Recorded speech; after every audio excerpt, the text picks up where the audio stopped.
এই বাংলাদেশের সম্পদ বেচে ক্ষমতায় আসতে হবে, শেখ মুজিবের মেয়ে কখনো সেটা চায় না। আমার বাবা কারো কাছে মাথা নত করেনি, আমিও করি না। পদ্মা বিশ্বের সবথেকে খরস্রোতা একটা নদী, যে নদী প্রতি বছর সময়ই এটা পরিবর্তন ঘটে। সেদিকে লক্ষ্য রেখেই আমি বললাম যে এটা তো ফিজিবিলিটি স্টাডি করতে হবে, সময় লাগবে, তারপর ওটা আগে করে দেন আর এটা ফিজিবিলিটি স্টাডি করেন। তারা ফিজিবিলিটি স্টাডি করলো, করবার পর আমরা কিন্তু এখানে ভিত্তিপ্রস্তর স্থাপন করলাম। সেটাও 2001 সালের জুলাই মাসে আমরা এখানে ভিত্তিপ্রস্তর স্থাপন করলাম এবং এটা ডিজাইন করা প্রায় আমরা শুরু করলাম। দুর্ভাগ্যের বিষয় 2001-এ আওয়ামী লীগ ক্ষমতা আসতে পারলো না, কারণ সেটাও আমার একটা দোষ যে আমি আমাদের গ্যাস বিক্রি করবার মুচলেখা দেইনি। কারণ আমার সময় আন্তর্জাতিক টেন্ডার দিয়ে গ্যাস ব্লক বিভিন্ন আমেরিকান কোম্পানিকে দেওয়া হয়েছিল এবং গ্যাস তারা উত্তোলন করছিল। তো সেই গ্যাস উত্তোলন করে তারা বিক্রি করবে ভারতের কাছে।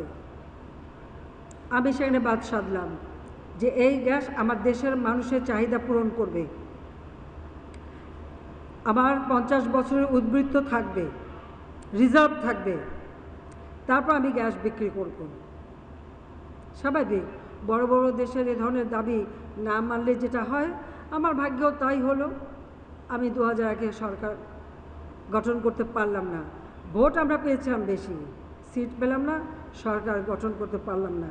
তাতে আমার কোনো আফসোস ছিল না। কেন আফসোস ছিল না? যে এই বাংলাদেশের সম্পদ বেচে ক্ষমতায় আসতে হবে, শেখ মুজিবের মেয়ে কখনো সেটা চায় না। আমার বাবা কারো কাছে মাথা নত করেনি, আমিও করি না। ক্ষমতা না আসি কি আসে যায়, কিন্তু আমার দেশের সম্পদ বেচে না। খালেদা জিয়া রাজি হয়ে গেল, ক্ষমতায়ও আসলো। খালি আমি শুধু এইটুকু বলেছিলাম, আল্লাহ তাআলা জন বুঝে ধন দেয়। বলেছে গ্যাস বিক্রি করবে, গ্যাস পাবেও না, বিক্রি করতে পারবেও না। পারে নাই। কিছু কিছু মানুষ সাবধান মেশে থাকে, এটাই হচ্ছে সব থেকে দুর্ভাগ্যের।